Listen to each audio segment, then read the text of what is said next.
Daily Manna from the Torah by Dr. Ketriel Blad. Shalom to all and welcome to the 6th Aliyah of Parashat Tavoh, When You Come.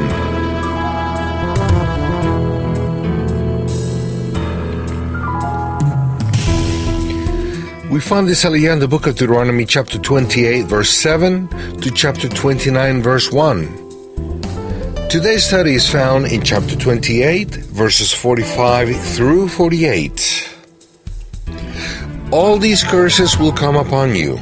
They will pursue you and overtake you until you are destroyed, because you did not obey the Lord your God and observe the commands and decrees He gave you. They will be a sign and a wonder to you and your descendants forever. Because you did not serve the Lord your God joyfully and gladly in the time of prosperity, therefore in hunger and thirst, in nakedness and dire poverty, you will serve the enemies the Lord sends against you. He will put an iron yoke on your neck until He has destroyed you. What is the sign that the Jewish people have kept the commandments? In the middle of a long chapter that speaks of the different curses that come upon the Jewish people in case they disobey the commandments, we see some sparks of light and hope. If we take a close look at these verses, we see that they are a promise that a part of the Jewish people will never stop keeping the commandments.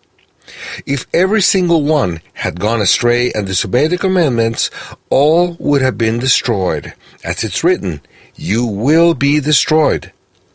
The Hebrew text uses here the same word that he uses when talking about the destruction of ancient peoples who don't exist anymore.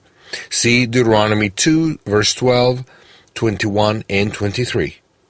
And promises that the Jewish people will be destroyed in case of not listening to the Eternal's voice and not keeping His commandments and statutes.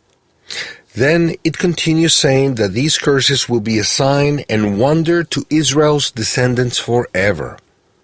How is it possible that the Torah may speak of destruction of the people and at the same time of descendants forever? Isn't this contradictory? If the people are destroyed, there wouldn't be any descendants, nor would they exist forever.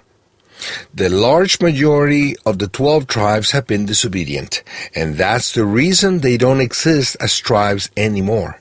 They have been exterminated and mixed among all the nations of the earth. Before the destruction of the temple, there were about the same amount of Jews and Chinese in the world.